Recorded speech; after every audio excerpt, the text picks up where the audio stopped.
News room live തുടരുകയാണ്. Kalamassery medical കോളേജിലെ വ്യാജ ജനന സർട്ടിഫിക്കറ്റ് നിർമ്മാണത്തിൽ ദുരൂഹത. വിശദമായ പോലീസ് അന്വേഷണം ആരംഭിച്ചു. ജനന മരണ രജിസ്റ്റർ വിഭാഗത്തിലെ താൽക്കാലിക ജീവനക്കാരിയുടെ ഇടപെടലാണ് വ്യാജ സർട്ടിഫിക്കറ്റ് നിർമ്മാണം പൊളിച്ചത്. MS അനീഷ് കുമാർ വാർത്തയുടെ വിശദാംശങ്ങളുമായി ചേരുന്നു. അനീഷ്, എന്തായാലും വ്യാജ ജനന സർട്ടിഫിക്കറ്റ് നിർമ്മാണവുമായി ബന്ധപ്പെട്ട പോലീസ് ഇപ്പോൾ അന്വേഷണം ആരംഭിച്ചിരിക്കുകയാണല്ലോ. കൂടുതൽ പേർ ഈ അന്വേഷണ പരിധിയിലേക്ക് വരുമെന്ന് തന്നെ വേണ്ടേ കരുതാൻ?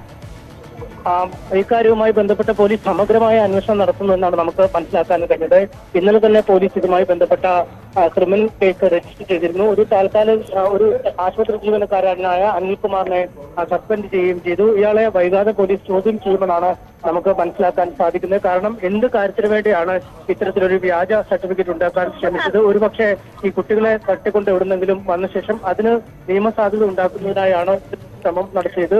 ഒപ്പം ഏതെങ്കിലും തരത്തിലുള്ള ഈ അനധികൃതമായ ദത്തെടുക്കൽ നടത്തിയ ശേഷം അതിന് ഒരു രേഖ ഉണ്ടാക്കുകയായിരുന്നു ലക്ഷ്യം എന്നടക്കമുള്ള പല കാര്യങ്ങളാണ് ഈ ഘട്ടത്തിൽ പോലീസ് പരിശോധിച്ചു വരുന്നത്. എന്തായാലും ഈ അനിൽകുമാർ തന്നെയാണോ ഇത്തരത്തിൽ പിന്നിൽ എന്നതിനെ കുറിച്ചും അന്വേഷിക്കുന്നുണ്ട്. കാരണം ഒന്നിലധികം ആളുകളുടെ സഹായമില്ലാതെ ഹോസ്പിറ്റൽ രേഖകളിൽ മാറ്റം വരുത്തിയൊക്കെ ഇത്തരമൊരു കൃത്യം നടത്താൻ കഴിയില്ല എന്നൊരു കണക്കൂട്ടലുണ്ട്. എന്തായാലും ഈ ആളെ സസ്പെൻഷനിലായ ഉദ്യോഗസ്ഥരെ പ്രതിയാക്കി കേസെടുക്കും. ഇയാളെ ചോദ്യം ചെയ്ത ശേഷം കൂടുതൽ കാര്യങ്ങളിലേക്ക് കടക്കാം എന്നാണ് അറിയിച്ചിരിക്കുന്നത്. ഒപ്പം ഈ വ്യാജ ജനന സർട്ടിഫിക്കറ്റ് ഉണ്ടാക്കിയതുമായി ബന്ധപ്പെട്ട് ആശുപത്രിയിൽ നൽകിയിരുന്ന വിലാസത്തിൽ പറയുന്ന ആളുകൾ ഉള്ളതാണോ എന്നതടക്കമുള്ള കാര്യങ്ങളെ കുറിച്ചും വിശദമായ അന്വേഷണം പോലീസ് നടത്തുന്നു.